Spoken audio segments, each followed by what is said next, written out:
Hi, and welcome. You're listening to the X22 Report. My name is Dave, and this is episode 704, and today's date is June 29th, 2015, and the title of this episode is Greece's Economic Disaster May Start a Chain Reaction That Will Spread to Other Countries. Let's get into the economic collapse news. Now, we understand the situation in Greece. Well, we see that the entire thing has come to a head. We see that Greece right now has shut down the banks, the stock market. Those people over the weekend that were taking their money out, they are safe.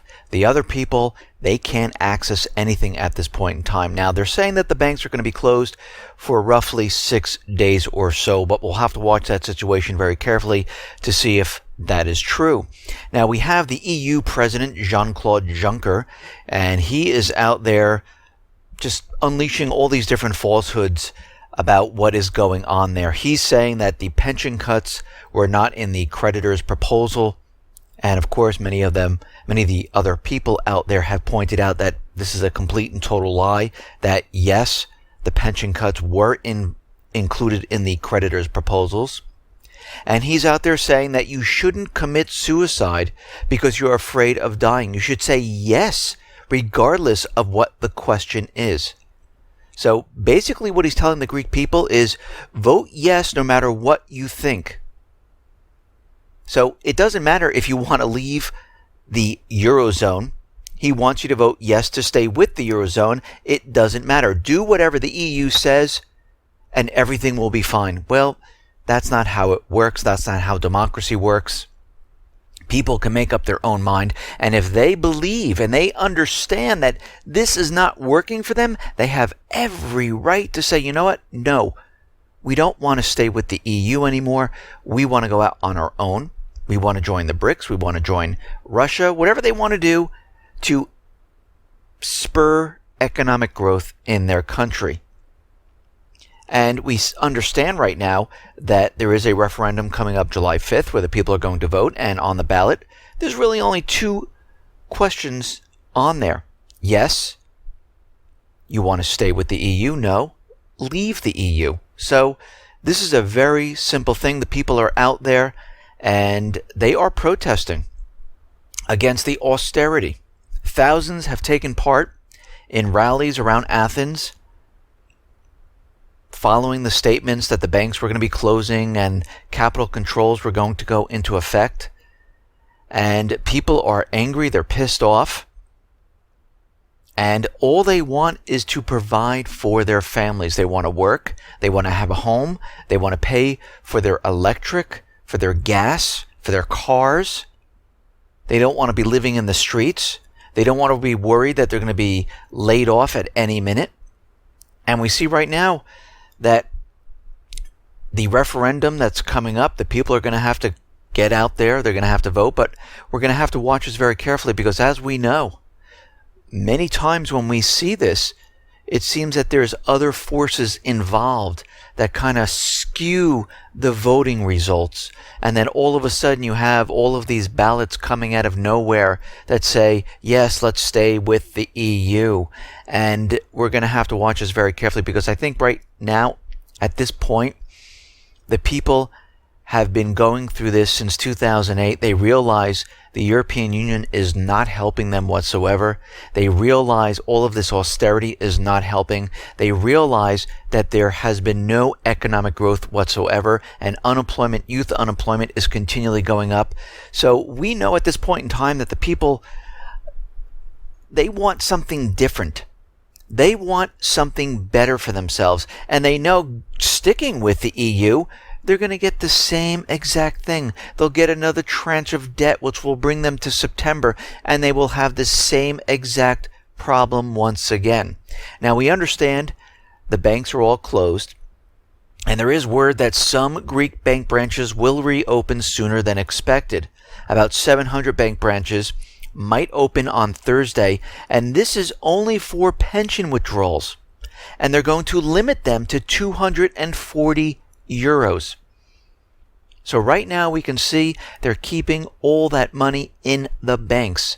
And all those people who went ahead of time getting their money out, they were prepared for this. And this is what we've been talking about all this time. It's called being prepared if something like this happens. Now, of course, when we were discussing this, months ago, people were like, this is crazy. This will never happen. Cyprus was a one-off thing. It's never going to spread to other countries.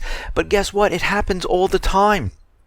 And the central bankers would love you to believe that everything is fine. Keep your money in the bank. It's safe there. And I'm saying the same thing once again. Be prepared.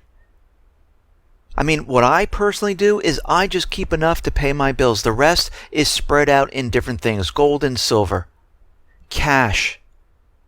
I'm continually buying supplies like food, medical supplies, toiletries. Anything that I think I will need, water, anything. You need to start doing this. If you haven't been doing this, you need to start. It is better to be prepared now than sorry later. I mean, those people that have been listening to me, I hope that you've been stocking up over time. You've been going out to Costco or any other type of store, and you've been slowly ramping up on your food supplies, on your water, your medical supplies. You've been purchasing gold and silver. You have cash on hand. You have a weapon for your safety. You have batteries and things like that.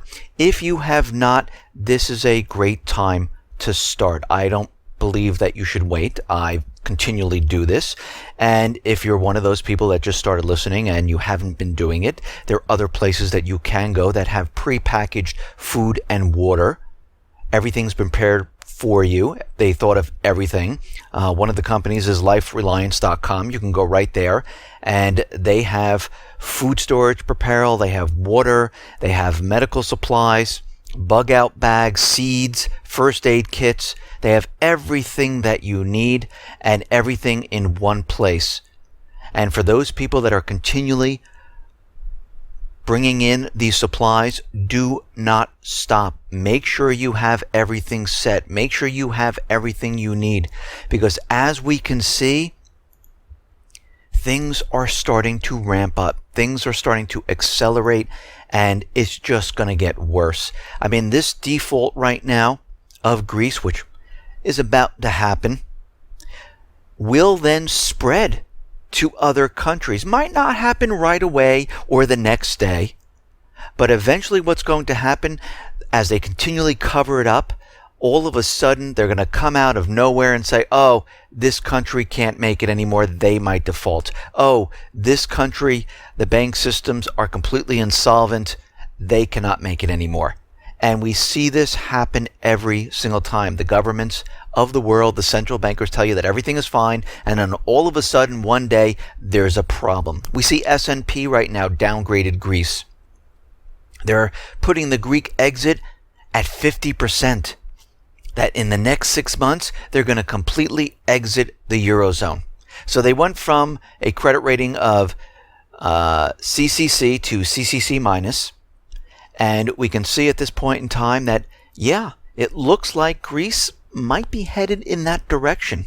Now, what's very interesting, the Bank of International Settlement, they released their annual report, and they have this map that shows, where the dollar zone is, and that's in green.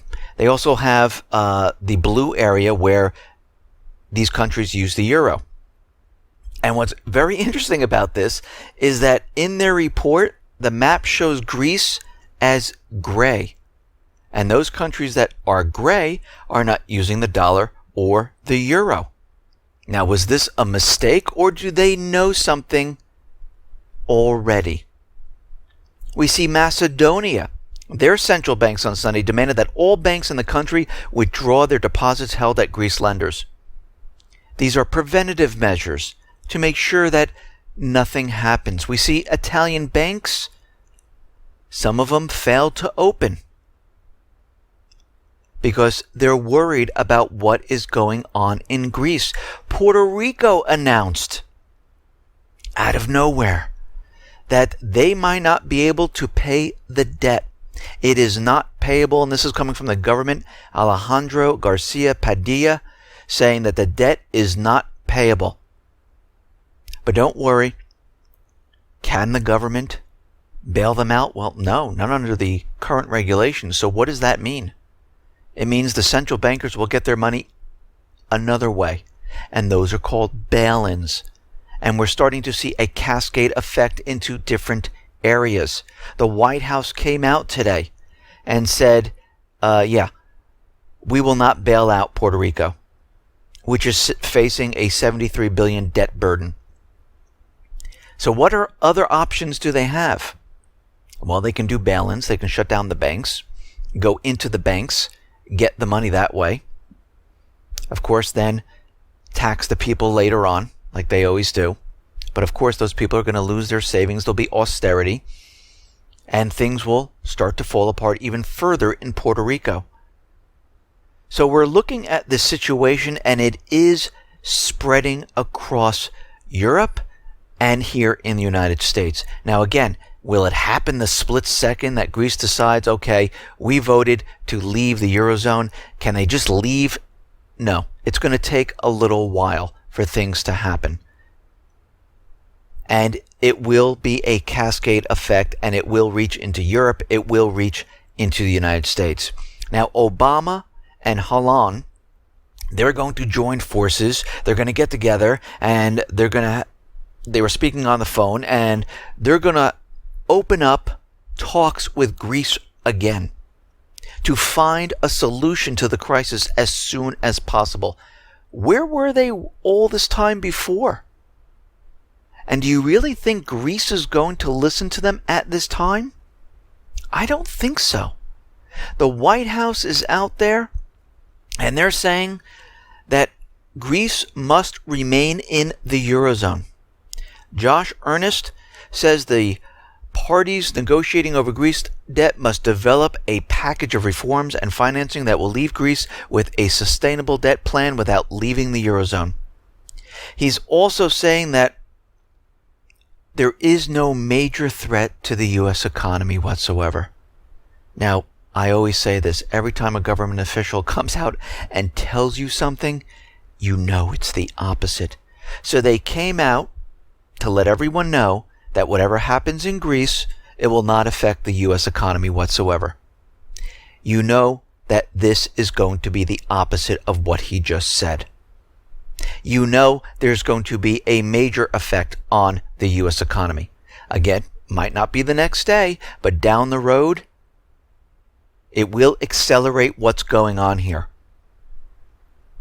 And we all understand at this point in time that the U.S. economy and the European economy, they're just held together with propaganda, made-up statistics, and there's nothing real or of any substance.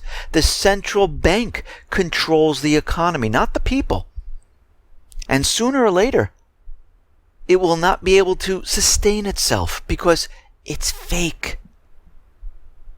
There was no discipline behind it. There was no real people behind it. Purchasing, manufacturing, getting jobs, earning money, putting it back into the economy. We just have the central banks creating money and pumping up bubbles. This is all that's happening right now. Now, Larry Fink, BlackRock's executive officer, said in December that the U.S. bond funds face increased volatility, adding that he expected a dysfunctional market lasting days or even weeks within the next 2 years. This is coming out of Bloomberg.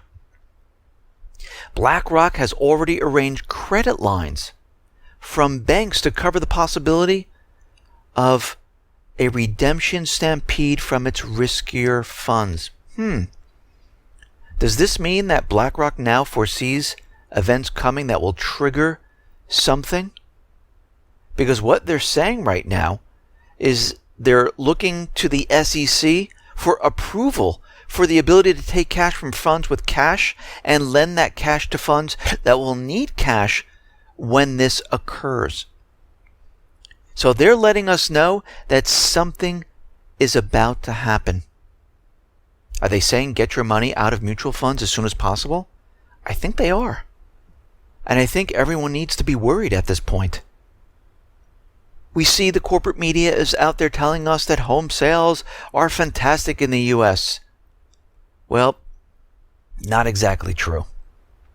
The May pending home sales are the highest in 9 years, but the pace of growth is slowing. And April's rise was already revised lower.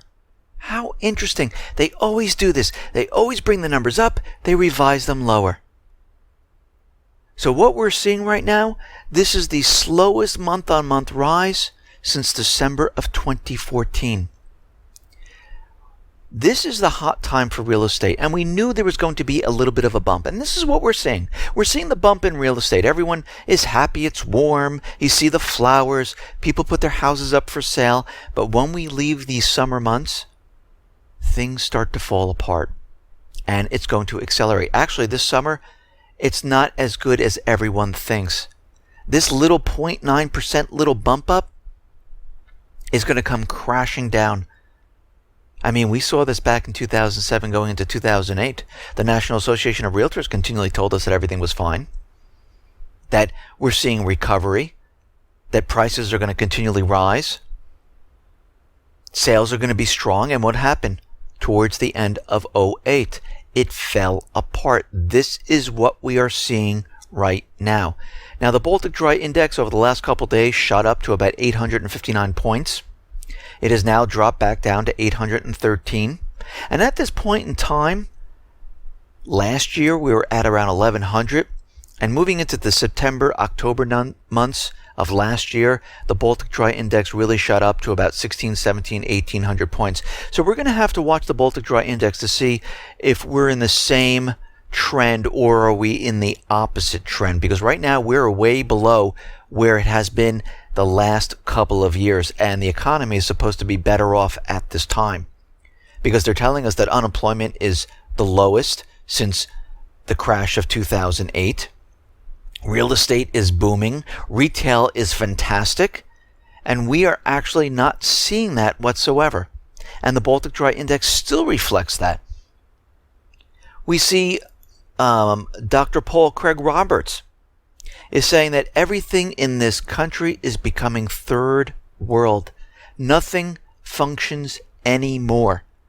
And I agree with him completely. The central bank of central banks, the Bank of International Settlements, well, they are out there saying that the world as it stands is incapable of combating another global financial crash. According to their 2015 annual report, the world will be unable to fight the next global financial crash as central banks have used up their ammunition trying to tackle the last crisis. Central banks have backed themselves into a corner after repeatedly cutting the interest rates to prop up the economies. Central banks may have contributed to the coming crisis by fueling costly financial booms and busts and delaying adjustments. And this is exactly right. This is what we are seeing right now. What they did back in 2008 by bailing out all these financial institutions, saving the automobile manufacturers, yes, in this very short-term period, it looks like they made everything all better and they saved the jobs. But what they did was they blew up this bubble even bigger. They created a central bank economy, not a people economy. And now we're headed towards a crash, the likes of what we've never seen before. And this is why I've been telling everyone to be prepared and get ready for what is coming. We understand from out of all of this, from the United States government, central bankers pushing Russia, pushing China and other nations, they've created the AIIB and the BRICS system because they realize all the promises of the United States government, central bankers, they haven't kept them. So they had to go out on their own. And they had to make sure that they were completely dependent on themselves and independent from the private Western central bank system. Make sure that they can survive when that system collapses. We understand with the AIIB, Australia is the 6th largest shareholder And we see Moscow received almost 6% of the voting rights in the bank. We see China received 26%. India was granted 7.5% of the voting rights. Britain, Germany, and Australia are also among the founding members. So we see the AIIB, the BRICS system, all starting to come alive because the IMF, U.S. Congress, which promised back in 2010 they were going to give more of the voting rights to the emerging economies, and that just didn't happen. So they decided to go out on their own and create their own World Bank system. And this is what we're seeing right now. And we have to remember the yuan is going to be looked at, which is being looked at right now by the IMF, and it could become a reserve currency this fall. So we see a lot of things happening from now until October. It seems like all the pieces of the puzzle are starting to come together, and we're seeing maybe an event. We're seeing maybe war. We're seeing that the yuan might be a reserve currency. We're seeing drills in the South states called Jade Helm. So we see many things occurring all at once. It's like a perfect storm. Now we understand that Obama has been trying to push through his TAA, the TPP, the TTIP, and he wants fast track. He wants complete and total control, and we understand that the Senate, the Congress moved the TAA through, and it looks like Obama has signed the Trade Adjustment Assistance Act. This is the first step. The next thing we'll see is the TPP, and again, he will become the dictator of the trade agreements. And this is what is happening. Congress is giving up everything to Obama. Most of Congress working for the corporations, the central banks, and they are no longer working for the people. And we see this. I mean, they're showing us right to our faces that, yeah, we don't work for you anymore. We work for these other entities. Now, we all understand that the NSA is nonstop spying on the people, and they will do whatever they have to spy on the people. And it's used for many different things. It's used for blackmail. It's used for understanding what people are doing, what they're talking about, where they're shopping, their financial habits, looking for investment ideas, stealing patent ideas. I mean, it's used for a lot of different agendas. Whatever they need it for, they go and they look it up, they find the information they need, and then they use it for what they need it for. Now, a newly released document from the FBI has shed more light on the government's controversial policy around the use of zero-day exploits. Now, a zero-day vulnerability, basically what that is, it's a security hole in software, such as like a browser, an operating system, or any other type of piece of software. The zero-day exploit refers to a piece of code that some attacker might want to use to exploit the vulnerability. And they use the exploit code to slip through the hole in the software, and they plant the malware, the virus, the Trojan horse onto the computer or device, and they basically can take control, they can spy on you, they can do whatever they need to do. Now, it wasn't until last year that the government even admitted they were using the zero-day exploits for attack purposes. And when they find these holes, and a lot of them were created with the software companies to allow the NSA in, but if they did find a hole, they really didn't report it to the software company. And they would use it to get into certain systems. And they came out with this, the government, back in 2010. But wouldn't say any more about this. But there are recent documents that came out from the Electronic Frontier Foundation that revealed that there was a task force that was created in 2008 that was doing this beforehand. A lot of this came out because of Edward Snowden. Other information came out because of this. And again, this is how the NSA spies on the people. They use security holes that were opened up specifically for them, which is dangerous because real cyber criminals can also find that hole and use it to their advantage. So they're actually causing problems, not helping, by spying on the everyday person.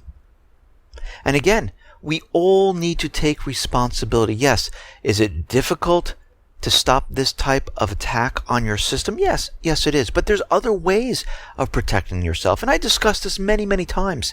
And we all have to realize that it's our own responsibility to guard our privacy. Just like you lock your house, you lock your car, you set your alarm in the house, you hide your valuables, you keep them safe in a safe, or I wouldn't even say a safety security box, because that's not really safe because the bank then has access to it. But there's other ways to do it. You can use encryption. You can use startpage.com, which will mask your searches. You can use Block Pocket, for instance, that will shield the signal coming out of your phone. It's a case. It's intertwined with copper, silver, and other material. And it specifically blocks the signal. It blocks the radiation. And it has many different benefits. There's also all different size cases you can get. One that will block your credit card signal from that new chip that they're installing, so nobody can walk by and steal your information. Sooner or later, all licenses will have the RFID chip. It will be able to block that so they can't track you. So there's many different advantages to having something like this. If you're great at coding, encryption is fantastic doing it on your own. If you're just going to get the off-the-shelf encryption, it won't work because the government already knows the method. And once they have the method, it is easy to find out the key. You can use encrypted email systems. And there's many different ways that you can protect yourself. And you should all decide and go ahead and do this. Now, we understand that governments are continually trying to remove our rights.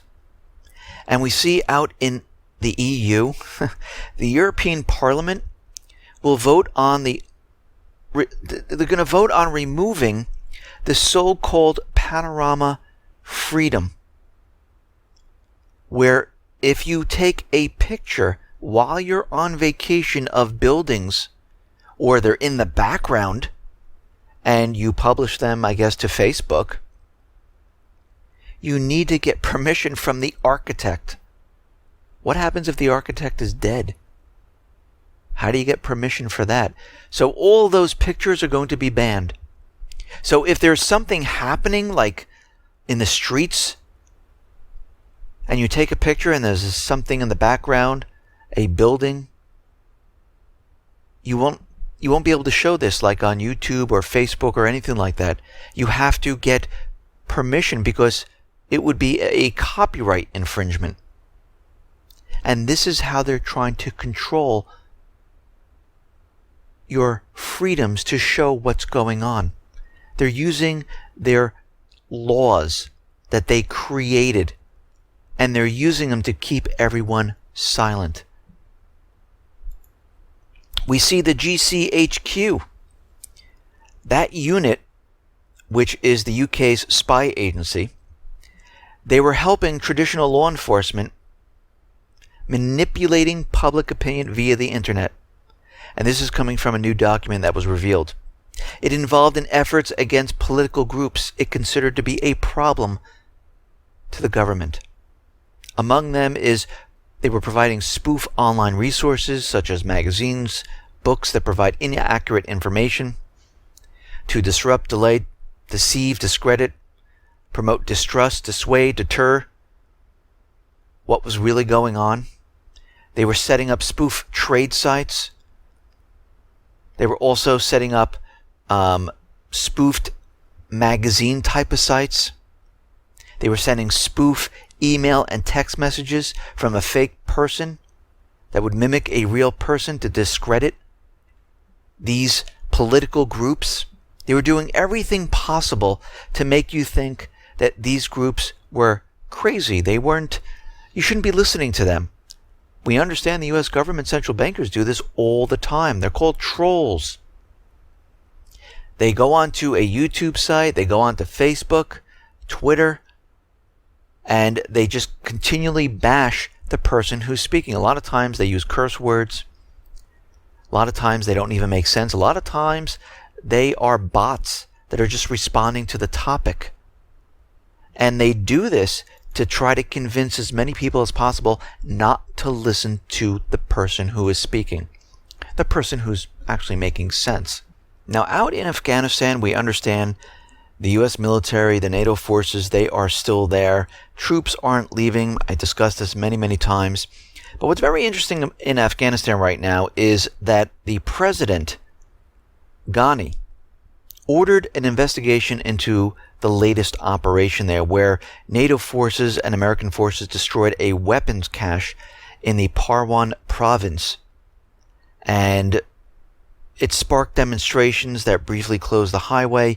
The residents want to know, why did you have to destroy the munitions that was located very close to the residential areas? Why didn't you move it first, then destroy it?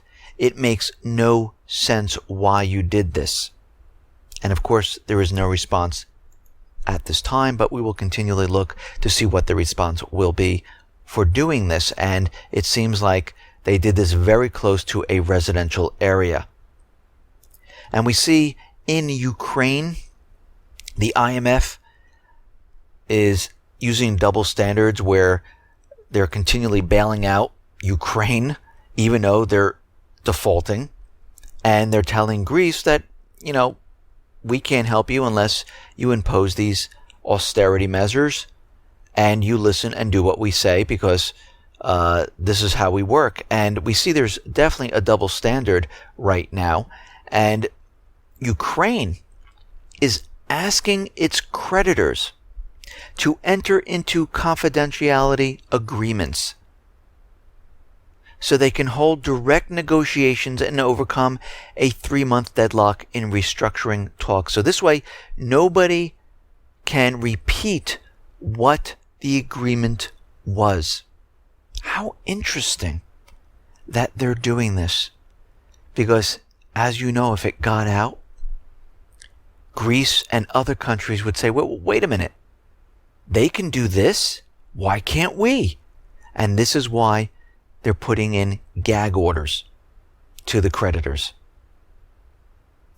Russia is saying that Ukraine asked to extend the gas discount.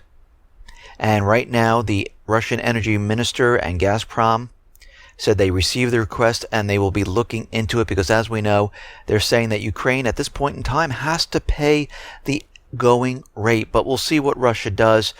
Most likely they will probably give them an extension to the discount because they're trying to calm down the situation. And we'll have to watch this very carefully. Now, Poroshenko is out there, and right now he's amending the Constitution. He's saying he's following the Minsk Agreement. And we're starting to see that this makes no sense at this point in time, because he was supposed to amend the Constitution while working with Lugansk and Donetsk, according to the Minsk Agreement. He's just doing it on his own. And everything Poroshenko is saying, all the amendments they plan to introduce in Kiev, everything is absolutely senseless and manipulative if he's not going to work with the southeastern people. And we've seen this many, many times before, where they just went ahead and they left those people out. So he's really not following the Minsk Agreement. He's just going off and doing whatever he wants to do, because their real goal is for a major offensive to take back the southeastern region and Crimea. We understand right now that there are foreign specialists that are operating unmanned aerial vehicles in Ukraine.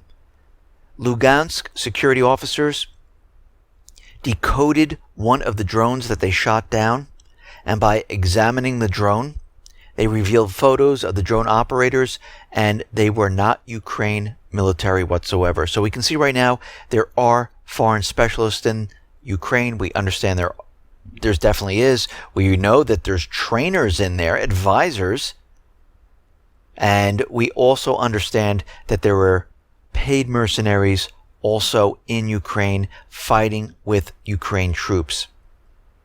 Right now, we're getting reports that Kiev is moving tanks to Marianka, and they're counting about 6 tanks being moved up to the area of that town. And again, everything is being positioned right now for a major offensive. Germany, out in the Gulf region in the Middle East, we see that they are now selling arms to Saudi Arabia and to other countries. They're selling 15 German patrol boats. And again, Saudi Arabia is notorious for massive human rights abuses. They behead people. The freedom of speech really doesn't exist in Saudi Arabia. But again, they were on the front lines of Charlie Hebdo. Free speech, free speech. And most of the countries that were on that line, that entire arm-to-arm line, that was a photo opportunity, which really there were no crowds behind them. That was all staged to make you believe that they're fighting for freedom of speech, which they really aren't. Now we see in Syria, the situation now is definitely heating up.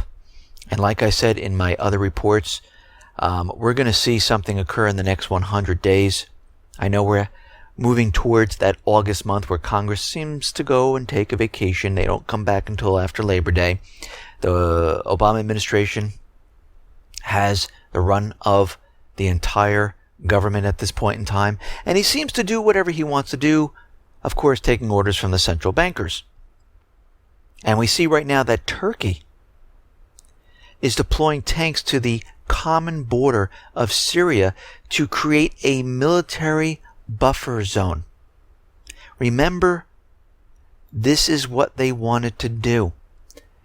We talked about this before, about the think tank, that document was released where they want buffer zones, safe zones.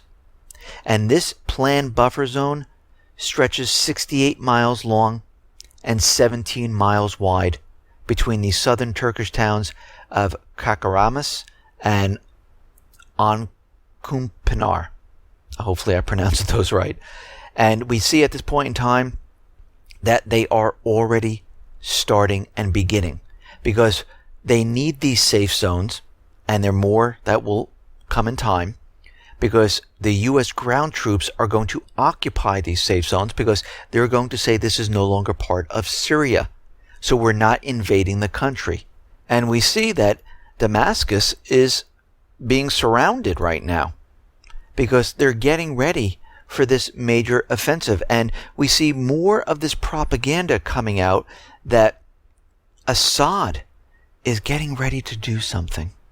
U.S. intelligence believes there is a strong possibility that Assad will use some type of chemical weapons on a large scale as part of a last-ditch effort to protect the Syrian government.